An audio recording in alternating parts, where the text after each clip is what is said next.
is important. I think I'm going to start with this with every driver. This should definitely be a night race. Right. I'm sure you would agree. I do agree. What is the racing going to be like? I mean, Iowa was kind of a dud, let's be honest. Yeah, but I think Iowa more so with the replay. I think that explains perhaps why that race is different than it's previously been.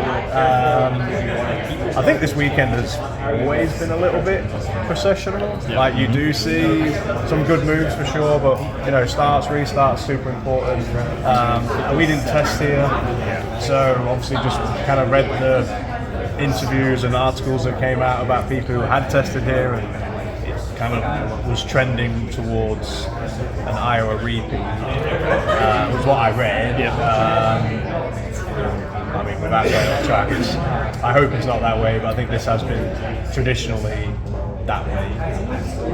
It's kind of like a jam-packed weekend. We have 2 practice sessions. Obviously, qualifying is always important, but is it of most importance at a moment like this? I think. So how do you approach the sessions, I guess, on Friday? I mean, you only get one prior to qualifying, so is that focused? Yeah, I mean, I think from our side, just keeping it simple is, practice 1's for quali, practice 2 will be for the race car. And just kind of hope that you unload with both setups in the window. And if we don't, then it's very difficult to just in time to pull it together. I think again after just from chatting around the paddock today, I think a lot of people are going to focus on qualifying based off of comments that got sent. So I think that with low deck as well, I don't know if it really opens up strategy options. I mean, you would need a very specific yellows to come out to change it from perhaps a 4 stop into a 3, or I really don't see a 5 panning out. Not if the degs is in this scenario as good as what they're saying it's going to be. So when you mentioned like paddock talk, how much does that happen often? Are people receptive to sharing what they're going, not fully what they're going to do, but what it's like, or is that just when it's a situation where everybody's going for the same goal? Situational, or when there's a really big talking point. Like when they did the repave and we tested at Iowa, and suddenly it was an immediate case of, well, how do we make this a good race? And that's why the highline practice was such a big deal. But then, I got there in one of the practices and was like, nope. So I think it's very situational. If you go to a track that everyone's been to with very little change, I don't think it's typically they don't share very much. So there has been a difference to this race versus the other previous oval races. You guys have a little bit more downforce. I think they gave you a little bit more rear wing. I mean, have you been able to test with that package yet? I mean, have you felt it? And if you haven't, do you kind of have an expectation of what, if anything, that's going to do? We haven't tested it.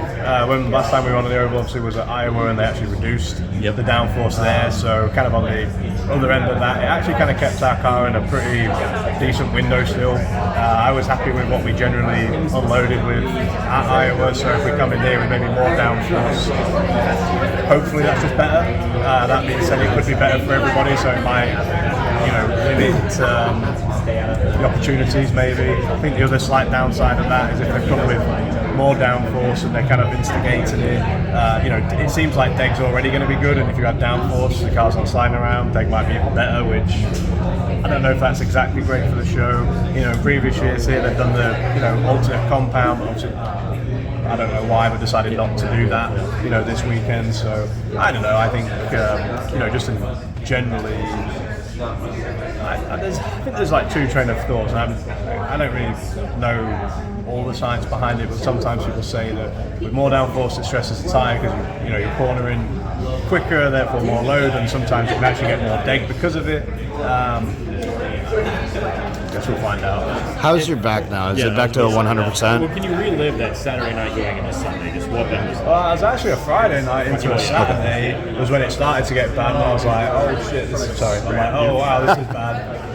And then, unedited guys. Don't worry. I'll edit it out. And then, truly from like Saturday, like lunchtime through mid-Ohio, all day Sunday, and then like pretty much every day I was at the track but actually driving, I was with the medical staff, just trying to get through it. So theories as to what happened, but I've never had back injuries or anything like that before, and Yeah, pretty much isolated incident.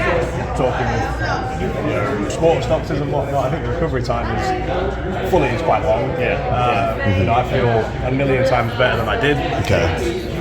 Kind of got to get into the car to see if it's fine. I mean, if you came to track just how I am now, you'd be like, okay, it's good, that's good. So we'll see how it goes. Obviously, there's 4 races in 3 weekends, and like I said earlier, like I don't want the whole recovery plan from Iowa to now was not just feel better, but be able to actually perform just to the standard that you want to perform at. And you know, I'm confident going into this weekend. A little less of a G load here than Iowa. Yeah, I mean, I know one's kind of tough. Yeah, but I mean, I would say Mid Ohio is a pretty physical road course. It was pretty hot as well, and then you've gone to a newly repaved Iowa, which was probably one of the most physical oval races I've done. I think it was just, not that you can time those things, but like 2 bad tracks to have an issue at. So hoping that, you know, with Portland and, you know, Milwaukee, they're not as physical as those places. So hoping they're in good shape. And already got my session scheduled in next week to make sure that we stay on top of it, because not resting on my laurels and going, oh yeah, I'm there. Like, you know, I want to continue to perform at a high level, and if that's what it means, then that's what I'm trying to do. Cool. Okay. Cool. Thank you. Thanks, Jared. Jared Haas with Frontstretch.com. Come back soon for more great racing videos. And if you like us, make sure to hit that subscribe button.